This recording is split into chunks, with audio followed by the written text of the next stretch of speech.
अस्सलाम वालेकुम व्यूअर्स। अगर आपके पास हाईक्वियन का DVR या हाईक्वियन का NVR लगा हुआ है और आप रिकॉर्डिंग चेक करना चाहते हैं, आपको तरीका नहीं आता, तो ये वीडियो आपके लिए है। सबसे पहले आपने वो कैमरा सेलेक्ट करना है जिसकी आप रिकॉर्डिंग देखना चाहते हैं। कैमरा सेलेक्ट करने के बाद आपने राइट क्लिक करना है। यहाँ से आपने प्लेबैक के ऑप्शन पर क्लिक करना है। प्लेबैक ऑप्शन पर क्लिक करने के बाद आपके सामने ये स्क्रीन शो होगी। यहाँ से आप मज़ीद कैमरे सेलेक्ट कर सकते हैं जिस कैमरे की आप रिकॉर्डिंग चेक करना चाहते हैं। मिसाल के तौर पर आपने 2 कैमरों की या 3 कैमरों की रिकॉर्डिंग चेक करनी है, तो कैमरा नंबर देखकर आप यहाँ से वो कैमरा सेलेक्ट कर लें।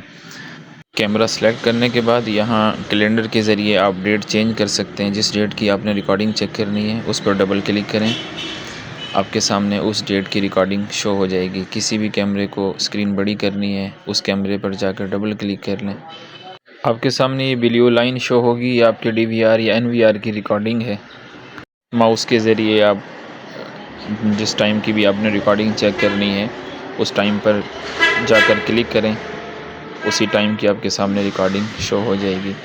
अब चूँकि 24 घंटे की टाइम लाइन पर किसी मखसूस मिनट की रिकॉर्डिंग तलाश करना थोड़ा मुश्किल हो जाता है, इसलिए हम इस टाइम लाइन को 30 मिनट के वक्फे में कन्वर्ट कर लेते हैं। इससे मतलूबा वीडियो ढूंढना या किसी ख़ास वक्त की वीडियो को तलाश करना वो ज़्यादा आसान है। अगर आप वीडियो को रोकना चाहते हैं, यहाँ से वीडियो को पास कर सकते हैं। स्पीड अप करना चाहते हैं, यानी जल्दी जल्दी वीडियो चलाना चाहते हैं, तो यहाँ से आप स्पीड अप कर सकते हैं और इस ऑप्शन के ज़रिए स्पीड डाउन कर सकते हैं। 30 मिनट फॉरवर्ड और 30 मिनट रिवर्स कर सकते हैं। इसके अलावा अगर आप वीडियो जूम करना चाहते हैं तो जैसे ही कर्सर स्क्रीन पर लेकर आएंगे आपके सामने ये ऑप्शन शो होंगे।